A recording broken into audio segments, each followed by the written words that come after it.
Has Meghan Markle closed the book on her love story with Prince Harry? Now that the Duchess has hit the point where she believes she can cash in and make billions, is the royal romance that once captivated the world all but over? Does Meghan, quite simply, no longer need Harry? For a self-obsessed schemer consumed by personal ambition, tying the knot with the fifth in line to the British throne was undeniably a shrewd move that vaulted her from her lowly position as a cable show C-lister to the pinnacle of the celebrity tree. Now, in her own mind at least, she's a world-famous American dream girl. And 7 years on from that magical Windsor wedding day, former Vanity Fair editor Graydon Carter, a close friend of Harry's late great mother Diana, wonders whether marrying upwards has fulfilled its function for dedicated social mountaineer Ms Markle. In a withering observation that for Meg, Harry has served his purpose, Carter told the New York Post his usefulness to her diminishes daily. Once she needed old ginger nuts to get noticed. Now she's here, she's there, she's every bloody where, and he's nowhere to be seen. While hapless Harry faffs around resigning from his disastrous African charity, Meghan hangs out with Gwyneth Paltrow, bores everyone senseless with dreary drivel plugging her mind-numbing podcasts about entrepreneurial women, and posts pictures of her redhead kids on Instagram in a bid to rake in a fortune from the bland clothes she wears. The fabulous female philanthropist who was going to change the world, reduced to hawking clobber on social media. Isn't that special? Add to this plans for her still stagnant lifestyle as yet to flog household gear like towels, cutlery and not particularly homemade food, and the venal Duchess of Sussex is reportedly convinced she's on course to become a billionaire. Good luck with that. After more than a year of bureaucratic bungling, trademark troubles and, frankly, all-round uselessness, finally opening for business might help. But despite her plethora of problems, make no mistake, however wrongly, Meghan now sees herself as the main attraction. And, for want of a less painfully poignant description, Harry is just the spare. Story of his life. Certainly, it seems clear that the prince has cause for concern. When it comes to cutting loved ones out of her life, Meghan has a track record for ruthlessness. Her first marriage to American film producer Trevor Engelson finished abruptly when, much to his stunned dismay, she suddenly posted him her wedding and engagement rings by registered mail. Nice. Others for whom the difficult Duchess has no further requirement include her father Thomas Markle, her brother Thomas Markle Jr. and her sister Samantha, all dispatched to Siberia by the Hollywood lighting man's daughter with ideas way above her station. Her family expelled, never to be spoken to again, for somehow not fitting in with her Montecito Majesty's meticulously constructed regal image. And so, Manic Meg's relentlessly narcissistic march to self-glorification continues apace. A carefully choreographed real-life drama of desperately longed-for triumphant success in which there appears to be no co-starring role for that ship-adrift second husband of hers, the increasingly directionless Duke of Sussex. With his wife a whirling dervish of non-stop headline-hitting activity, poor little Harry isn't doing much at all. And his empty life just got emptier.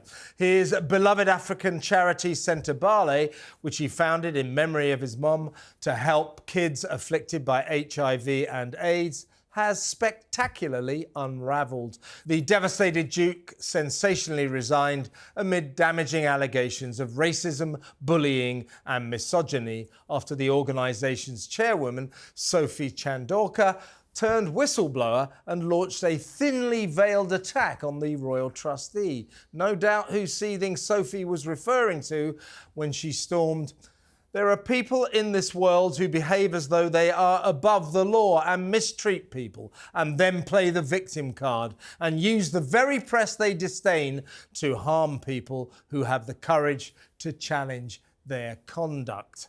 Ouch.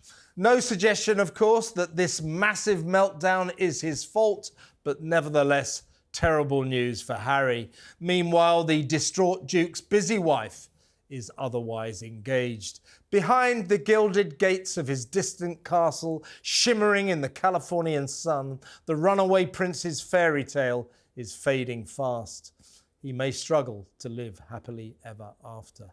Yeah, it's all going wrong for him, isn't it? But Meghan, oh my God, you just can't get rid of her, can you, Samara? No, you can't. You can't get rid of her. I'm on Instagram and I have to follow her for you, Kevin. And all it is just constant crappy recipes that I keep flicking through. But on to Harry, it really reminds me of those days when, you know, we heard reports of when they moved into Frogmore Cottage together and Meghan was like, what's this? It's a tiny little cottage. Harry's got his old couch there. He's got his bong in the corner. And, you know, he's not doing... Well, did he have a bong in the corner in Frogmore Cottage? No, Frogmore Cottage, the royal cottage full of drugs paraphernalia. Well, we know about his storied history with drugs, but sort of... Fridge was full of magic mushroom chocolates, right? I will give one thing. Who wants a junkie prince, for God's sake? Well, apparently Meghan does, because she did. You're right, as you said in the monologue, she made this fleeting effort. She rushed to London as soon as she knew that there was a prospect for marriage there. She thought she was going to go out with a footballer. She ended up with a prince. It is the tale that we keep telling. But look, she has used Harry for all he's got. She's used his name, she's used his family, and she's used every single thing in her power in order to get her to the top position, which seems to be Gwyneth Paltrow's Montecito house. I'm glad you said Gwyneth Paltrow, because there's been a big background this week, a big row. Lots of people saying that Gwyneth Paltrow posting on social media her making breakfast for a bloke, which, by the way, she posts that every single Saturday. Everyone said, oh, it's a veiled attack on Meghan, who's rival lifestyle guru and all that. Absolute crap. But Gwyneth's no fool. She spotted a publicity opportunity in this to plug her own lifestyle site, Goop, which is genuinely successful, unlike As Ever, which hasn't even started. Goop's worth $250 million. As Ever is worth just approximately absolutely nothing. Nevertheless, Gwyneth seized the day, and this was the result. I genuinely do not understand this at all whatsoever. Do you understand this? Yeah, sure.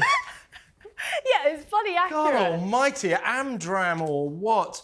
I think, I don't know whether she's got this much personal insight. Yes. But if she's got this, Andrew, she may have recognised, look, I'm not much of an actress. Yes. I'm in a little cable show called Suits. That's never going to make me the grade. What I need is a mechanism to reach the top of the tree. I know, I'll marry Harry. Marry Harry from goop to poop is what you could have, couldn't you? The reality is exactly that, isn't it? And you have to basically, you hope that the star factor rubs off with the people that you mingle with. And it's working on that. So the basis, it's like all of her different podcasts and so on and so forth. She would interview the great and good who would be bothered to turn up. But poor old Harry going from Sente Bale to sent to oblivion now, isn't it? I think you're working on that sort of He keeps looking down at his phone. He's written all these bon mots down. There's nothing like a well-rehearsed ad-lib. It's all good stuff. No, but you're absolutely right. And poor old Meghan. I mean, this is the last time she was doing breakfast, wasn't she, with these little petals, because difficult mums trying to get their kids ready in the morning have plenty of time and plenty of petals to sprinkle over their breakfast. It is a bizarre time for all, I think. But Samara, she's also gone from being, you know, the female philanthropist who was going to change the world, setting up charities, doing good works all across the globe, to being just a venal little hawker of tatty clothes on social media. Now, she signed up for this thing called My Shop, didn't she? Whereby every time she is photographed or seen on social media or in pictures, if the clothes are sold because someone saw Meghan wearing them, she now gets between a 10% or a 30% cut of whatever the sale was. Some say she's already made $100,000 in this way. I kind of doubt it. But she's just a money chaser, isn't she? A really grubby, tacky, tawdry little money chaser. It's disgusting. It is, isn't it? No, it is disgusting. Really to see tacky the and real vile. her. And you know what? Riddle me this, Kevin. How do you become a billionaire and also simultaneously save the world and end poverty? Could someone tell me that? Because she's publicly... She's forgotten about, she doesn't care about saving the world and ending poverty. All that she was ever worried about was her own poverty, which she's busy expunging. Yeah, but she's gone from that to being a megalomaniacal, like, sort of maniac who wants $1 billion in her account. She's really shifted gears good very luck quickly. with that. Good luck with that. I mean, she may make a few quid from this clothes idea. I'm not convinced about As Ever. By the way, did you see that, you know her jam, her famous jam? Yes, of course, I got one. She can't call it jam. It's not jam. Because it hasn't got enough sugar in it. So she has to now call it fruit spread. Oh, no! But anyway, I don't believe that As Ever flogging beige towels, crappy cutlery and spread is going to make her a fortune. The clothes might make her a few quid, but I don't... I think you're right. And people who splatter their face on merchandise and stuff, I mean, it is absolutely appalling. It really is. I think it is just so cheap. It really is tacky to just try and sell yourself all the time, isn't it? You know what the really... I'd never stoop so low. no, I really wouldn't. You know what the appalling thing is, though, is that she, I saw on Instagram this morning, she's used Abigail Spencer's children to hawk this jam. So no, my children won't be put on, their faces won't be made public, but I'm absolutely fine using other people's kids, carting them in front of the camera and using them to shaft my cheap as hell jam. But she's also using her own kids, the back of the headshots. And my God, those kids are ginger, aren't they? Well, yes, God. They are indeed. And quite right. I mean, you can tell who the father is, which is always helpful. The reality the royal family, is this. Abigail Spencer is lovely, absolutely lovely. I had lunch with her with Rick Astley in Cannes. You remember that? Oh, hang on. So I think you dropped something. A couple of names. Yeah. So words on that sort of basis. But she always says very nice things about her. I'm sure she does. So she does have friends who are turning around in her sort of favour and that sort of stuff. But you're right, the hawking of the stuff is a bit worrying. The hawking of other people's children. And bit then worrying. I mean, it's disgusting, I think. And you know why Gwyneth has platformed her? Because Gwyneth is not threatened by her. In fact, Meghan's whole ploy has been to copy Gwyneth every single step of the way. Meghan had a Netflix show. Gwyneth had one before her. We forget this. Gwyneth had a Netflix show hawking her wellness brand well before that. Gwyneth has won an Oscar. Meghan is a D-list actress. She's always going to be second step to Gwyneth Paltrow. There's absolutely no going right I like there. the way she's going down the alphabet. I said she was a C-lister. You say she's a D-lister. By the end of the show, she'd be a Z-lister. Z-lister, for those of you in America. Now, we've got some viewers' comments, I do believe, Samara. What have we got? Yes, Susan Carter has said, it came out today that the royalist that Harry is going to make a show through Netflix about Princess Diana. Oh, God, is he? God. Is this going to be some sort of, like, please. holding hands moment where he goes, Meghan is the second coming? Listen, you know I always catch a lot of flack about this. And, you know, of course I have sympathy for the little boy who lost his mother when he was only 11, is that right? And still it is quite traumatic to watch that poor little kid and his brother William, who was young as well, being forced to march behind their mother's coffin. That's a window into the tortured psyche of our royal family. They're weird people, everybody. Make no mistake about that. However, he was 11 years old. He's now over 40. Get over it. It's pathetic. grow up. I know people don't like me for saying that, but I don't care. So if he's going to make a film about his bloody mother, make a film about something else. I mean, he's been cashing in on her his whole life, certainly since they did Brexit, since they left the royal family, since they hot-footed it to Canada and America. Both of them have been cashing in on Diana's memory, and I think it's pretty revolting. He clearly doesn't care that much, because the Centre Barlow charity was meant to be a whole thing in memoriam to her, and he was very quick to just walk away from that one once it went awry. So does he really care? No. But when there's Netflix money involved, he'll sign the contract and make another sob story about it. I think he does care about his mother very much so. And actually, Charles Spencer, he begged Charles not to let young Harry walk behind that coffin. It was absolutely tragic on that sort of basis. So I do get that bit. I think the reality, however, as you say, there's a limit to how far you can push that sort of side. And I think now he's sort of stepping away from these other charities and other bits and pieces. He's trying to work out what makes sense. But he still needs that money. And this is the problem, doesn't he? It needs that money to cost. I mean, he's got nothing going on in his life, as I said, with the Centre Barlow debacle. His charity, which unravelled just now, it literally has just unravelled with him spectacularly, sensationally, suddenly resigning amid charges of misogyny. Misogynoir is a new word, which is apparently hatred of black women, bullying, racism. So Harry has resigned from that charity. And that was a charity he set up in 2006 to honour his mother, who did a lot of work for AIDS and HIV. And this was for kids who were afflicted by AIDS and HIV, many of them who lost their parents because of it. So it was a good charity, but he's stepped away from that, so his life just got emptier. Have we got any more comments? Yes, we do. Between Earth and Heaven has said, how stupid can one woman be? She ruined her own chances of success when she not only showed profound disrespect for both the late Queen and Prince Philip, but persisted in her disrespect years later by recreating her mocking curtsy. She mocked the Queen in the moment they were first introduced, betraying her own lack of tolerance and even decent manners. I have a clue for the Duchess. If you don't like the country or its traditions, maybe don't marry into its royal family. Great. In America, she's regarded as a snob, a sort of social mountaineering snob. Meghan, you don't know anything about snobbishness. We're from Britain. We're the snobs. We know how to be snobbish, and we're not exactly looking up to you, I'll tell you, to say the least. Also, that little American climber, that continuous lie that she thread through the Netflix cooking show of, I didn't know anything about Harry when I met him. Yes, you did. You Everybody silly knew woman. about Harry. You did a quick Google in the Uber, obviously, but you knew well before. We've got pictures of you outside Buckingham Palace when you were 13. Such a liar. She's a liar. You got another comment? Yes, absolutely. Andrea has said, you are right. Netflix are waiting for the divorce, and it's the only thing that will get me to resubscribe and tune in. Then wait for him to go to court to prove it's all lies. It will make a great series unless he offers her enough money to sign a gagging order. The divorce show, Meghan, Why I Divorced Ginger Nuts, I'll watch that. By the way, Archie, we saw in that back of his head again, a real shock of ginger red hair.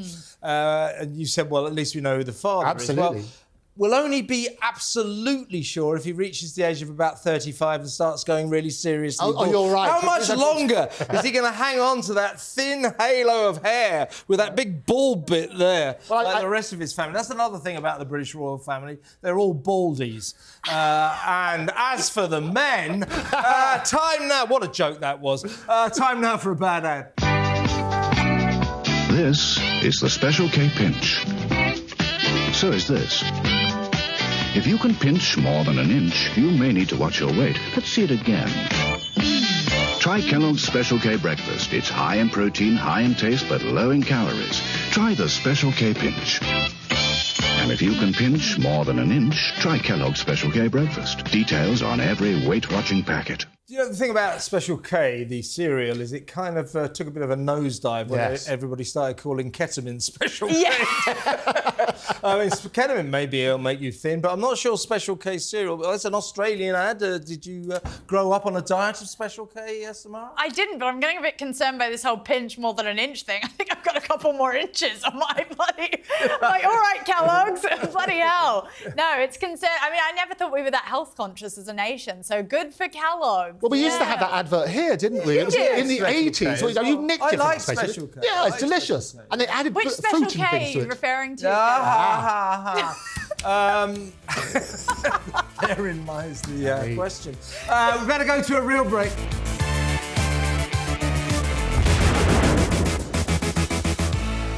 What just happened?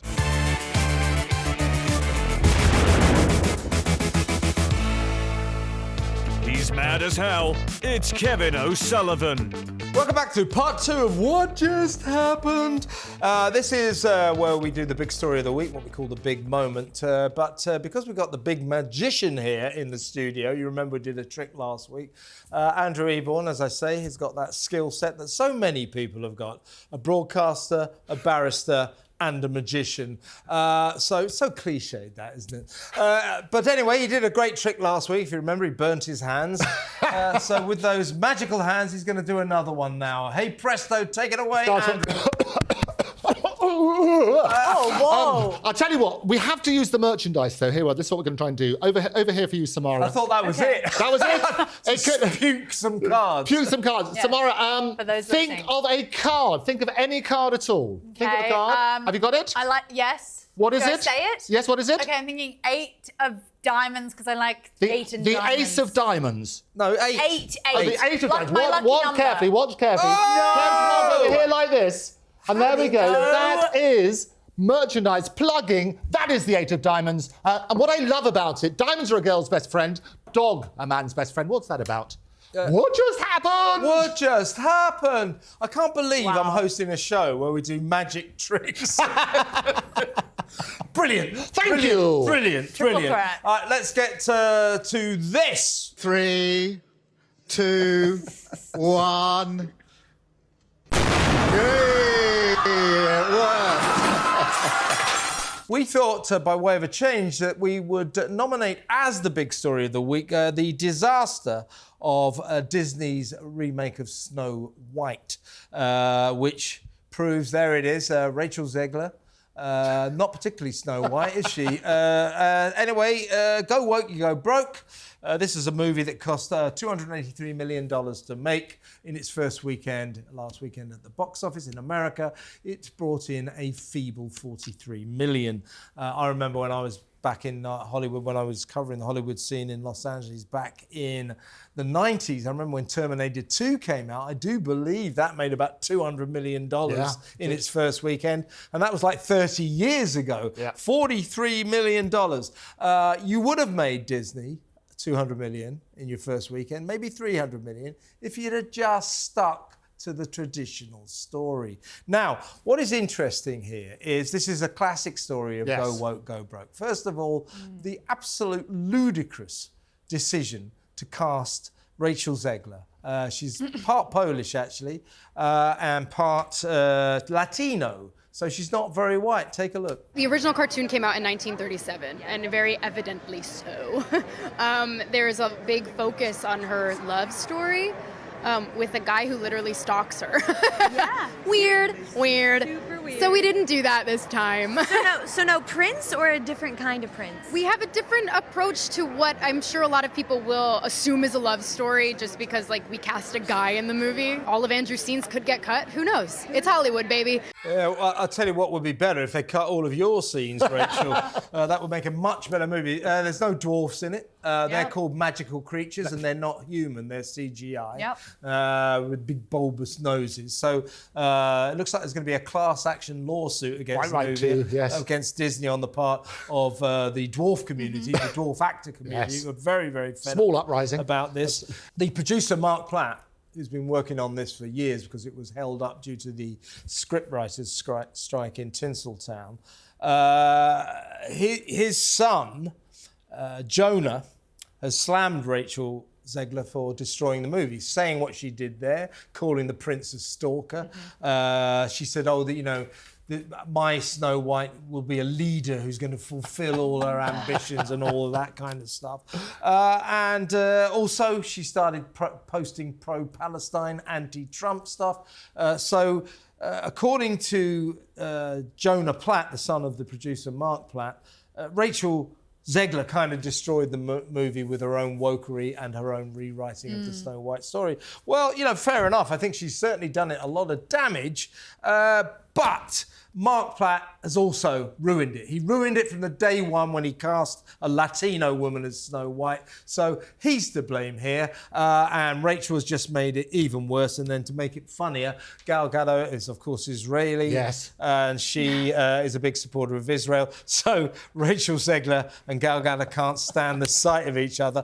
The whole thing is a catastrophe. Hey. And Disney fully deserve this. Just tell the bloody story. Why have you got to do this, eh, Samara? I know. I wish actors and actresses would just shut up. I mean, you really talk about the 90s. You didn't know at the Pretty Woman premiere, what Julia Roberts' thoughts on Palestine were, did we? But now we have to know. Now every actress has to have an opinion on something, and I'm really over it. I mean, the Gal Gadot thing and also the Rachel Zegler, they basically cancelled each other's audiences out because one pro-Palestine, one pro-Israel. And that's why we're seeing empty theatres, because the audiences have gone, I don't like that, but I don't like this, so I'm just not going to show up. And that is the problem with all these people thinking that they have some sort of voice. I mean, Gal Gadot's that stupid, I agree with her on Israel, but she's that stupid woman who made that Imagine video at the start of the pandemic with all those other actors and said, oh,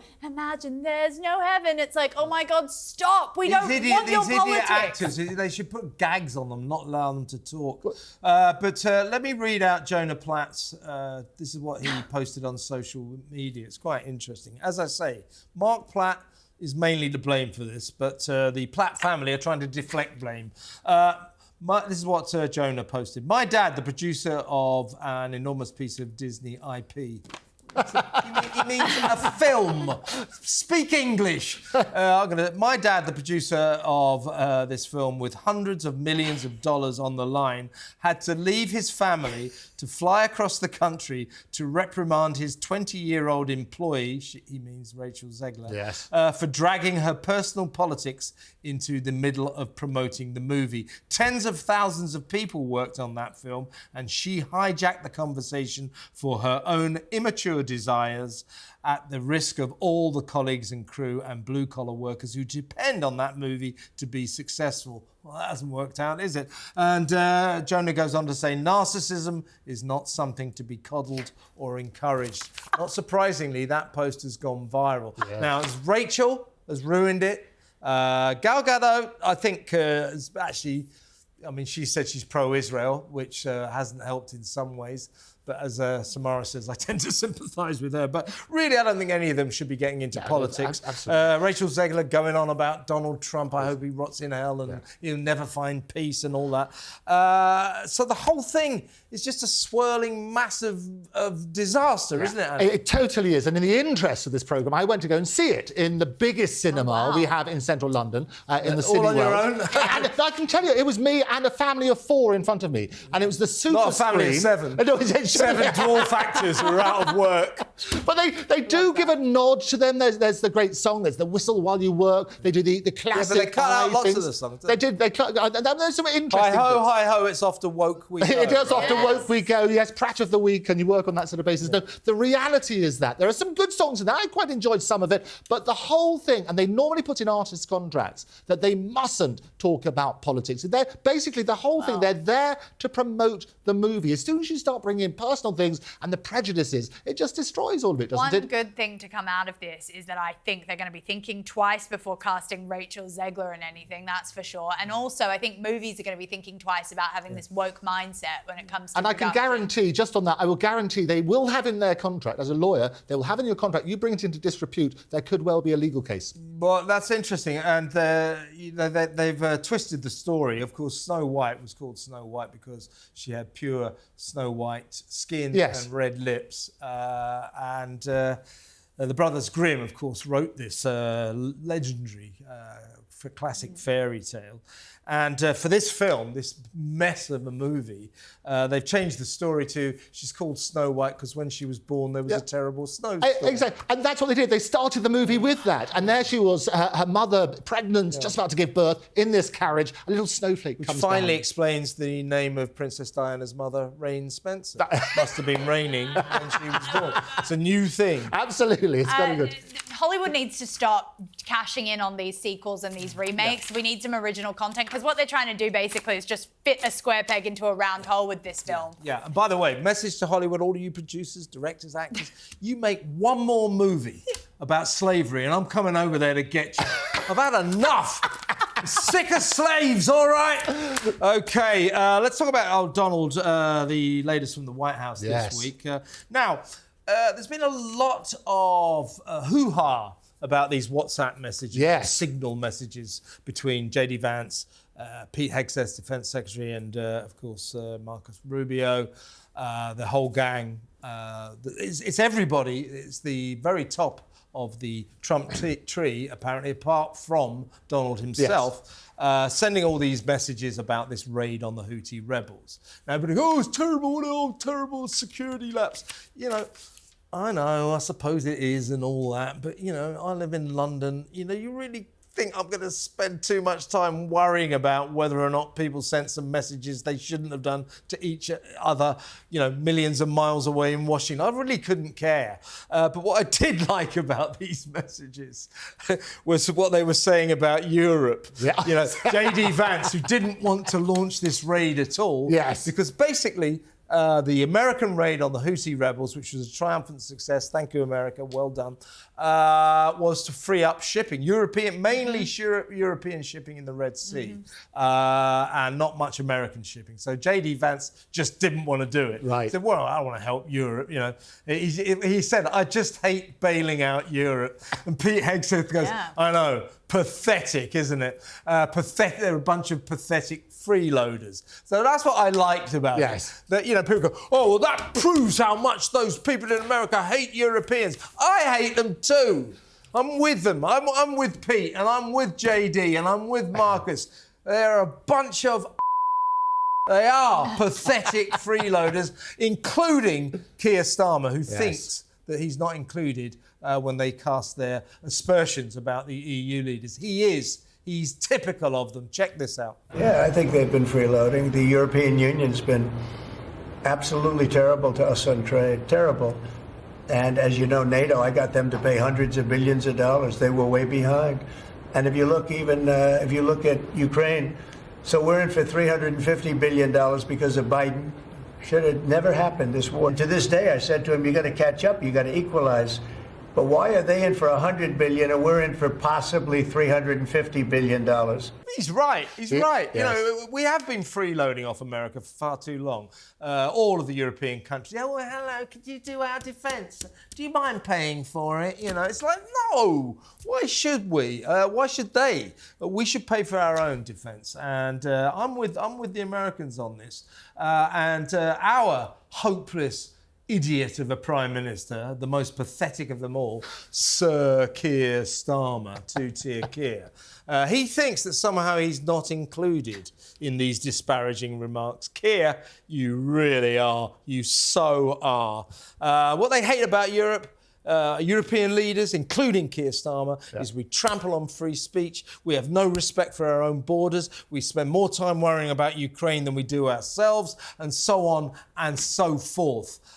We just saw old Donald there, who's a past master at dealing with the media, but he's got nothing on his acolyte Marjorie Taylor Greene. Check this out. What country are you? Wait, what country are you from? From the UK. Okay, we don't give a crap about your opinion and your reporting. Why don't you go back to your country where you have a major migrant problem? Okay, and no. You should care about your own borders. Do you care about American lives being put at risk? Let me tell you something. Do you care about people from your country? What about all the women that are raped by migrants? Do you care No, about by migrants. No, do you care? Okay, you're done. Do you care about American lives being put at risk? You know what? I don't care. I don't. Service members fighting for your country. I don't care about your fake news. Yeah, she works for Sky News here in Britain. I don't care about her network either, bunch of lefties. Yeah, that's how to deal with a journalist, isn't Extraordinary. I'm quite extraordinary, but you're right. She does it all the time. Oh, she does it all the time. She's a star. But she's peddling the same narrative that Donald Trump says. It's all talk about fake news. You dismiss any question you don't like as fake news. And that whole security thing, it was really fat fingers, not the technology failing. Yeah. And I think you work on that sort of basis. But what it does expose is exactly that. I don't care about it. And I always say that everything you say, everything you do, every picture will get in the hands of people you don't care about. And that's the reality. The best thing, however, as you say, it did disclose what they genuinely feel. Yeah, what they genuinely think. I think they've still got an affection for Britain. Oh, no, they love it. But they're very disappointed in Europe. So am I. I'm with the Americans on this. What was also interesting is Trump, and people haven't picked this up either, is that when he had that meeting with Sir Keir Starmer, he was actually taking the mickey out of him. When he said, you had a really nice accent, if I had an accent like that, I would have got elected earlier. He was basically referencing the speech therapy, or what it was, the little person who gave him elocution lessons. Trump knows his stuff. Time now for a bad ad. Have you ever wanted someone to take care of? Someone who needs lots of cuddling and affection? Someone you can give your love to? Well, that someone is Little Miss No Name. She's the doll who needs more loving care than any doll you've ever had. Look, she has a tear on her cheek. Little Miss No Name is sad because she doesn't have a pretty dress. She doesn't have any shoes. She doesn't even have a name. But she does have big brown eyes. Most of all, Little Miss No Name has a heart filled with love. Give her a kiss and hold her close. Take your comb and make her hair look pretty. Little Miss No Name needs a home and all the love you can give her. You'll find Little Miss No Name standing in a snowstorm box at your toy store. Take her home with you today. Little Miss No Name. Well, that went from heartbreaking at the beginning to when we saw that face of hers, terrifying. It was totally terrifying. Attack you in the middle of the night. She looked like a scream. Yeah. She does. Exactly. There's that witch that came out of the whatever. Do you remember that one, The Thing, and that sort of stuff? And that Japanese horror movie that you see. She's like the bride of Chucky. She's the antithesis big to Barbie. Brown eyes. They were massive, great black chasms. God. Anyway, that's enough of Little Miss No Name. It's time for a real break.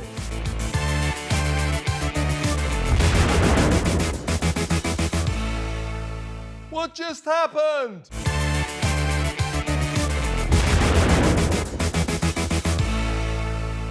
He's mad as hell. It's Kevin O'Sullivan. Welcome back to What Just Happened. This is part 3. This is the section that we snappily call Viewers' Questions. We've got to get a better name than that, haven't we? But what viewers' questions have you got, Samara? Some good ones this week. A school in Hampshire has cancelled Easter out of respect for other religions. Is this another attack on Christianity? Well, yeah, of course it's an attack on Christianity. The thing is, in this country, we're one of the rare countries of the world that is a non-secular country. We have a state religion, an official state religion. That's the Church of England, which is Christian. And of course, the big Christian festival of the year, well, the two big ones, I suppose, are Christmas, of course, and Easter. I mean, what next? Is this school going to cancel Christmas as well? So they've completely, every year, this little school, it's called Norwood Primary School. Yes. It's in Eastleigh in Hampshire. Typical little parochial, pretty rural town in the British countryside. Nice little school in the middle of it. Every year they have an Easter service for the kids and an Easter bonnet parade that the kids love. The headmistress has cancelled it, cancelled both events out of respect for diversity and inclusivity in case she offends Muslims, Buddhists, Hindus, and the like. By the way, there are 65,000 people live in Eastleigh. Yep. Do you know how many Muslims live there? How many? 500. 500? 500. Wow, okay, there you go. It's just the only thing about inclusivity is that it's bloody exclusive. That's the issue. I mean, seriously. Well, it is crazy. I mean, the headmistress is called Stephanie Mander. We shouldn't pander to Mander, but also what she said, we appreciate your understanding and support as we make this transition. So clearly it's about trans rights as well. Yeah. So you're working on that basis. It will be. That's What, I mean, you know, when I was at school, it always was the system. There were always a few kids who weren't C of E, a couple of Muslim kids, Roman Catholic kids didn't come to the Church of England services and all that, Hindu kids. So there's a caucus of about 15 kids in the entire school who didn't come to assembly but you know, that was the system. You know, they didn't go. They sort of made time themselves, but to just cancel it, it's crazy. You know, it's like, so I went to a school, I don't know, 700 kids or something, 1,000 kids. You know, the idea is if we had 10 kids who weren't C of E, we cancel all Church of England. Complete it's nonsense. ridiculous. Well, they still eat our eggs and they'll still open up presents at Christmas, and you work on that sort of basis. So, no, it's complete nonsense. We're a Christian country. We should celebrate Christian festivals on that sort of basis as well. So dystopian. It's just like, also a lot of the values that are preached around Easter are quite nice. It's about rebirth. It's not about, you know, sectioning off people. It's pretty inclusive. Do you know what it's to do? Stephanie Mander is symptomatic of many, many middle-class people in this country. She is consumed by self-loathing. Absolutely. Everything. We as a nation, too many middle-class people hate everything about themselves. They hate their religion. They hate the schools they go to. They hate where they work. They hate everything about this country. And they want all these foreigners to come in. And it's ruining this country. It's another reason why Americans hate us. God bless America. God bless America. So one more question. Speaking of, the BBC has been criticised for putting this gender-neutral raccoon in one of its biggest preschool cartoons. Is this a good use of the licence fee, Kevin? No. Next question. Rocky the Raccoon has no rocks. You shouldn't be imposing this stuff on kids. No, it's rubbish, isn't it? That's where I really draw the line. It's like, let's stop. That's when they're very, very malleable, and this ideology gets to them, and those communities know that. That's why they try and insert that early on. I was sent a picture today of a doctor's GP surgery in Scotland. Right. And it was the little room that they use when kids are sick. So it's quite nice, toys and I remember, yes. Yeah, so it was the kids' room. Bloody great poster on the wall. What do we mean by LGBTI? No. You know, so then it goes, you know, lesbian, gay, you know, and all this for 5-year-old kids. It's completely inappropriate. I mean, it's all about respect, but you should turn around and it's got to be age appropriate. And I think they're going completely the opposite way. Having a minority dictating what the majority of people think is complete nonsense. Like trans people. So the trans community, the trans activists. Yeah. We found out today. So this is a country of 70 million people in Britain, right?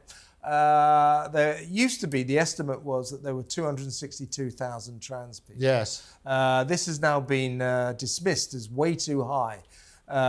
They got the numbers wrong.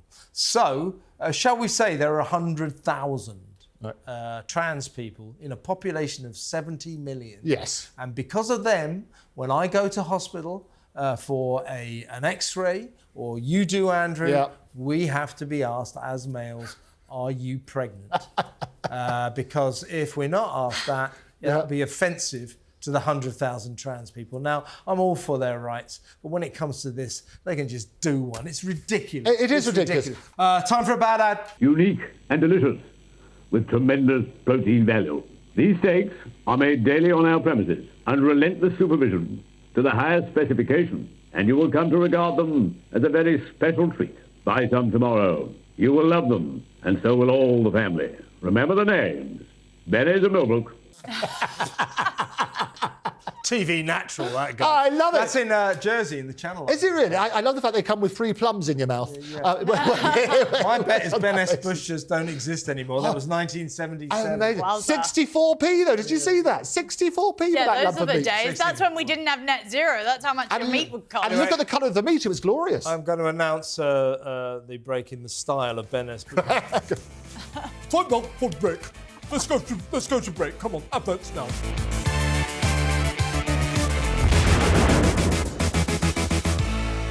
What just happened?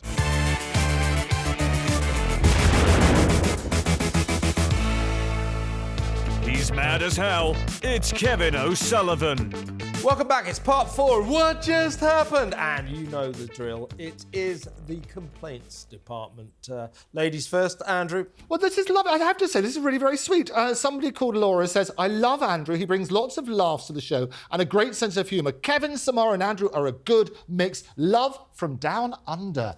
There we go. We love that. Doesn't sound like a complaint. A fellow Australian. Yeah, we love that. By the way, I should have explained, of course, you know what I'm talking about, but these are a selection of the thousands of messages that we get every single week, and every single week I thank you for sending them, and keep sending them, because we'll read one of yours out sometime soon. Maybe now. What have you got, Samara? Tony said Andrew's trick was made so much funnier when he burnt his fingers. And Samara made me totally roll up because she was more concerned about her blouse than Andrew's fingers.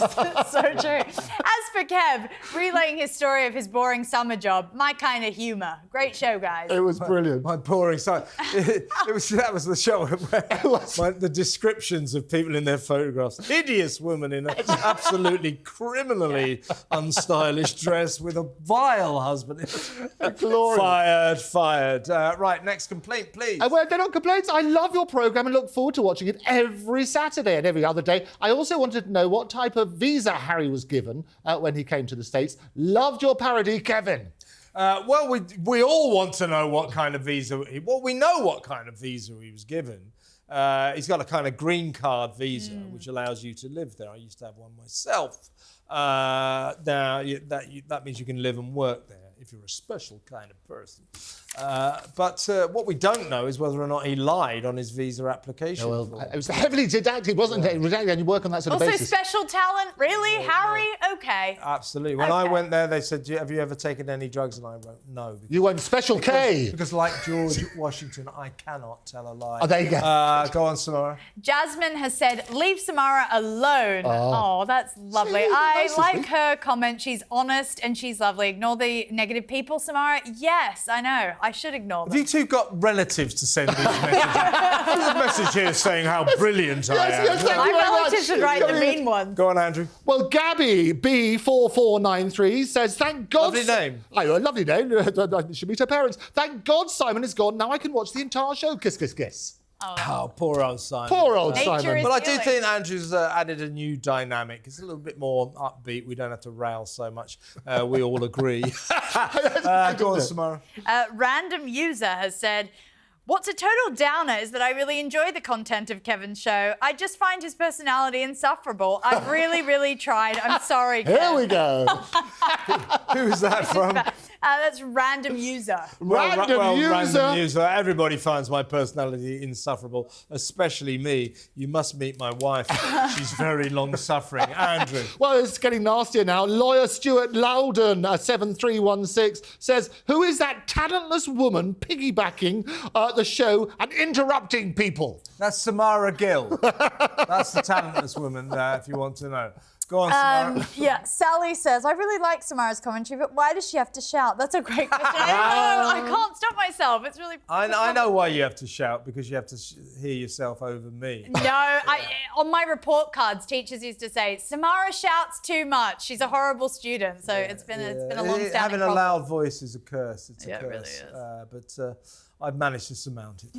Go on, Andrew. Boring with an infinite number of O's and unfortunate vowel movement. Same old, same old. You'll all be out of work. Cash without the Sussexes is what they're saying. You'll be out of work and without cash if you didn't have the Sussexes. Yeah, that's called journalism. You find the story and you stick with it. If people are interested, you stick with it. There you go. That's why we talk about Harry and Meghan, because people are interested. I find them. I always say this. I don't think I particularly like either of them. I don't really care. I don't have many opinions about them. I just find them interesting, fascinating, and therein lies my opinion of the gruesome twosome. Take it away, Samara. Heather said, great show today, especially Samara. She's lovely and Andrew is awesome. I needed a good laugh today and it was clear that you were all having a good time. If only more people could regain a sense of humour, the world would be better. We can always hope. Oh, that's nice, who was that? Heather. Oh, thank you, Heather. You know what, Heather? Heather is exactly right, because I think what this show is about is if you didn't laugh, you'd cry. Yes, that's so true. You know, so much of the stuff going on in the world is so depressing. Yeah. So traumatic, you know. So let's have a laugh. What the hell? It's a delicious roller coaster of emotion. I love it. You two have one more each. You Oh, first, go on Andrew. then. Hope Simon stays away from this toxic show. You're all desperate for Harry to be kicked out, but you'll forever be wanting. He can live anywhere but the small island, says User. Quite appropriate. User, I guess it's from America. Well, User. We are not desperate for Harry to be kicked out of America, because if he is, he'll end up here again, and we don't want him. You can have him, really, really, really. And you can keep his bloody wife as well. You next, Samara. Joe said, look at this man, grown up like you, wishing to see Meghan fall. Your silly children will fall instead. Aren't you ashamed of yourself, old man? Are you, Andrew? Old man. It's got to be good. Yeah, well, I haven't got any children, so stick that in your pipe and smoke it. Right, let's go to a bad ad. Look, Chief. What? White tornado. What? White tornado down the street. What a story. Here we are. This'll make the front page. In here. Hang on, fellas, that's my Ajax liquid. A white tornado in a bottle. Yes, Ajax liquid. Smell. Hey, strong ammonia. Oh, Ajax liquid's got strong ammonia for heavy-duty cleaning and built-up corner grease. Ajax liquid cleans like a white tornado. Samara's actually crying because it's taken her back to the days when her mother used to clean the kitchen. Is that right? By the way, you know those adverts? So many things I could say. Yes. It was get the broom, the mop or something, goes across and there's this huge white... I know, amazing, isn't it? Have you ever seen that happen in real life? It just doesn't happen. But I tell you what does happen in real life. Every week there is an edition of What Just Happened. This is the end of this one. And next week, we'll be back with another one. It's been great having your company. Stick around for more What Just Happened throughout the year. Bye.